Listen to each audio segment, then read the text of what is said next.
जय माता दी। कैसे हैं आप सब? उम्मीद है अच्छे ही होंगे। सनातन धर्म में प्रत्येक धार्मिक कार्य की शुरुआत दीप प्रज्वलित करने से ही होती है। ऐसी मान्यता है कि अग्निदेव को साक्षी मानकर उनकी उपस्थिति में किए गए कार्य अवश्य ही सफल होते हैं। अग्निदेव पृथ्वी पर सूर्य का परिवर्तित रूप है, इसलिए किसी भी देवी देवताओं के पूजन के समय ऊर्जा को केंद्रभूत करने के लिए दीपक प्रज्वलित किया जाता है। नवरात्रि के 9 दिनों में महाशक्ति की आराधना करने वाले जातक अखंड ज्योति जलाकर माँ दुर्गा की उपासना करते हैं। अखंड का अर्थ है जो खंडित ना हो, अर्थात जरूरी नहीं कि अखंड ज्योति पूरे 9 दिन तक ही जलाई जाए। अष्टमी या नवमी के दिन पूजा के समय 24 घंटे के लिए भी अखंड दीपक जलाया जा सकता है। तो सबसे पहले हम बात कर लेते हैं, जब हम अखंड दीपक जलाते हैं तो हमें किस मंत्र का उच्चारण करना चाहिए। हमारा मंत्र है शुभम करोति कल्याणम आरोग्य धन संपदाम शत्रु बुद्धि विनाशय दीपम ज्योति नमस्तुते। इस मंत्र का सरल अर्थ है कि शुभ और कल्याण करने वाली, आरोग्य और धन संपदा देने वाली, शत्रु बुद्धि का विनाश करने वाली दीपक की ज्योति को नमस्कार है। अब आगे हम बात करेंगे कि अगर हम अखंड ज्योत पूरे 9 दिन जलाते हैं और बीच में कभी मान लीजिए गलती से अखंड ज्योत बुझ गई, या अगर हमें उसका दिया का जो बत्ती होता है उसको ऊपर करना है, उसको कैसे करें, या अखंड ज्योत जलाने के जो नियम है वो क्या क्या नियम है जिनको हमें ध्यान रखना चाहिए। तो पहले बात करते हैं अखंड दीपक जलाने के नियम। अखंड दीपक जलाते समय उसे कभी भी सीधे ज़मीन पर नहीं रखना चाहिए। दीपक रखने के लिए पहले किसी अन्न जैसे जौ, चावल या गेहूं की ढेरी बना ले, उसके ऊपर दीपक रखें, या आप जो हमारा एक प्लेट होता है, प्लेट वही लें जो सिर्फ आप पूजा में इस्तेमाल करें। उसके ऊपर ये सारे जो हमारे अन्न है रखें और उसके ऊपर आप अपना दीपक रखें। ध्यान रखें कि पूजा के बीच में दीपक बुझना नहीं चाहिए।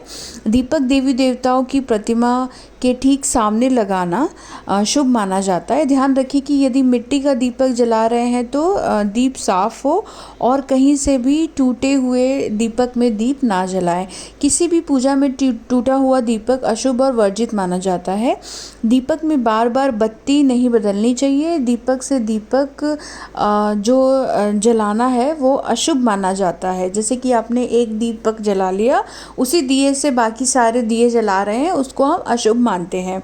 ऐसा करने से रोग में वृद्धि होती है और मांगलिक जो कार्य होते हैं उनमें बाधाएं आती हैं। दीपक की जो लौ है उससे संबंध में ये मान्यता है कि उत्तर दिशा की ओर लौ रखने से स्वास्थ्य और प्रसन्नता बढ़ती है।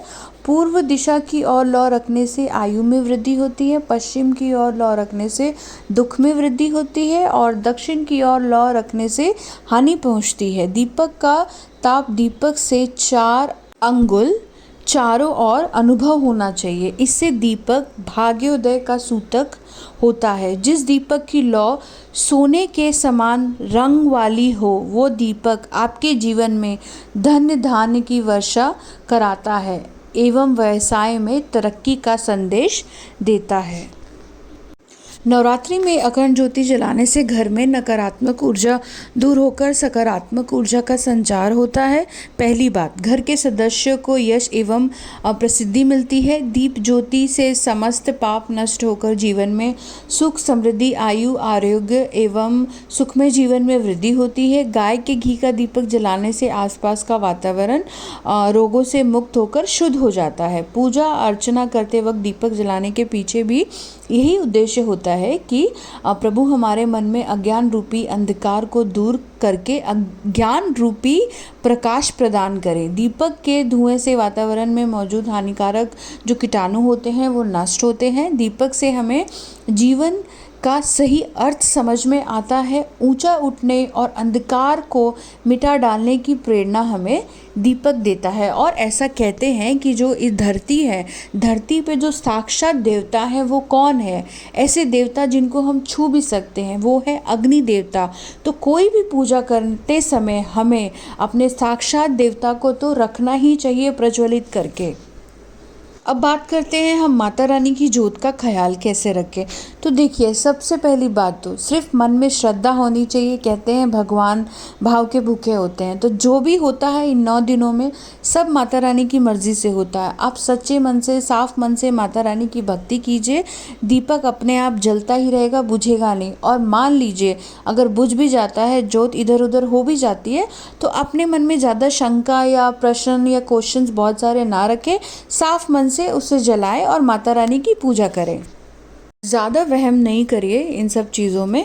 हाँ, कोशिश ज़रूर करिए कि जब आप 9 दिन का अखंड जोत जलाएं तो जो आप बाती रखें वो बाती थोड़ी मोटी होनी चाहिए और काफ़ी लंबी होनी चाहिए, क्योंकि पूरे 9 दिन जलेगी तो दीप जो हमारा दिया होता है उसकी बाती को हमें बार बार नहीं बदलना चाहिए। पर इतना सब कुछ करते हुए भी अगर बाती छोटी पड़ जाती है या दीपक बाई चांस किसी भी कारणवश से बुझ जाता है, तो अपने मन में ज़्यादा इधर उधर का ख्याल ना रखें, किसी की आलतू फालतू बातें ना सुने। आप दोबारा से नया दीपक नए ज्योति के साथ उसमें नया घी वगैरह डाल के अलग से बाती लगा के फिर से माता रानी का नाम लेकर माता रानी का जयकारा लगाएं और अपना दीपक जला लें। और वैसे भी जब हम कोई भी काम माता रानी का नाम लेकर करते हैं इन 9 दिनों में, तो कुछ भी अशुभ नहीं होता है, सब कुछ शुभ ही शुभ होता है। बस एक ही बात होता है कि अपने मन में माता की भक्ति सच्ची रखें, सच्चे मन से माता की भक्ति करें। हाँ, आप अपने मंदिर की साफ़ सफाई का ज़रूर ध्यान रखें। इतना ज़रूर आप ध्यान रखें, ऐसा ना हो कि आपके मंदिर में जाले हों और आपने माता रानी की स्थापना कर दी है, कलश स्थापना कर दी है और आपने माता रानी का अखंड जोत जला दिया है। साफ़ सफाई का ज़रूर ध्यान रखें। साथ में अपने मन की सफाई, मन की शांति, मन में एकदम पवित्रता होनी चाहिए। और जब भी आप दिया ठीक करें, जो आपका अखंड दिया है उसके साथ में एक छोटा दिया ज़रूर ले लें। अगर आपने घी का दिया जलाया है तो एक छोटा घी का दिया बना लें। अगर आपने तेल का जलाया, वैसे माता रानी को गाय के घी का ही दीपक जलाया जाता है, और उसको जला लें। और पहले उसको जला लें, फिर जो आपकी अखंड जोत है उसको आप सही करें। बाई चांस वो दिया बुझ जाए, इसीलिए जब हम अखंड जोत ठीक कर रहे होते हैं तो उसके साथ में एक छोटा दीपक जलाने का मतलब क्या है कि आप अपने बड़े दीपक से अगर पॉसिबल हो तो उसी की जोत में से, उसी की लौ में से आप दूसरा छोटा वाला दीपक जला लें और फिर अखंड जोत ठीक करें। उससे क्या है कि आपकी जो अखंड जोत है वो जली हुई मानी जाएगी, और उस दीपक को, छोटे दीपक को बुझाना नहीं है, वो भी जलता रहेगा और जो अखंड दिया है वो तो जलता ही रहेगा।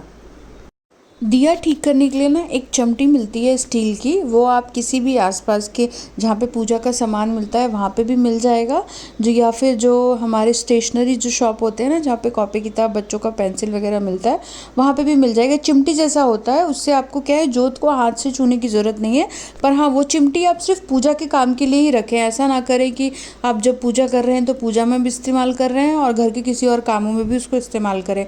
ऐसा ना करें, उस चिमटी को रखें, उससे आप अपने दिए को ऊपर नीचे, जो दिया का जो बाती है उसको आप ऊपर नीचे करें। बस और क्या, बस माता रानी का नाम लें, 9 दिन अब मन में विश्वास श्रद्धा रख के माता रानी की पूजा करें। माता रानी सब कुछ सही करेंगी। बोलो जय माता दी, जय हो अम्बे मैया की।